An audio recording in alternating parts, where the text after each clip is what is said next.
আরে বাবা, একটা ফেস প্যাক লাগিয়েছিলাম সন্ধ্যের সময়, সন্ধ্যে নয়, কটা বাজছিল তখন, 8টা। দিয়ে মুখটা এখন কেমন সাদা হয়ে আছে দেখো। হোম রেমেডি তোমাদেরকে শেয়ার করব কোনো একদিন, কিন্তু এখন আমি যেটা বলার জন্য শুরু করলাম, মানে ক্যামেরাটা অন করলাম, সেটা হচ্ছে ডিনার রেডি হয়ে গেছে। আর আমার দুটো ছেলেই অসুস্থ, মানে অসুস্থ কি বলবো, মানে পিরিয়ড হয়েছে এখন, ব্যথা ট্যাথা একটু একটু তো হবে আর কি। সেই জন্যই লুচি আর আলুর দম বা আলুর সবজি মশলা যা বলতে পারো আর কি, এইসব।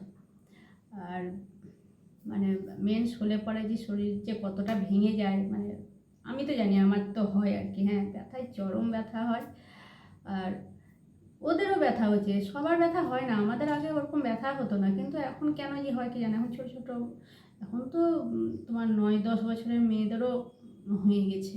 বাবারে, সেদিনকে আমার বোন বলছিল, জানিস দিদি, এরকম আমাদের গ্রামে আছে 10 বছরের, এরকম হয়ে গেছে। সর্বনাশ, এই সামলাবে কী করে ওই ছোটো ছেলে, কঠিন জিনিস বাবা। কথাটা তো কমপ্লিটই করলাম না, তা তোমাদেরকে ডিনারটা দেখায়। হ্যাঁ, এই হচ্ছে ডিনার, লুচি আর আলুর সবজি। কিছু ভালো খেলে ব্যথা কমে থাকে, ডার্ক চকলেট বলো, অনেক কিছু জিনিস আছে যেগুলোতে কমে আর কি, মুডটাও ভালো থাকে। সেই জন্য ছেলেদের মেন্স হলে পরে, আমার হলে পরে তো আমাকেই করতে হবে আর কি, কিন্তু ছেলেদের হলে পরে আমি এগুলো করে রাখি আর কি, যাতে ওরা আর কি মানে ভালো থাকে আর কি, মানে মুডটা যেন ওদের খারাপ না হয়, সেইটার জন্য।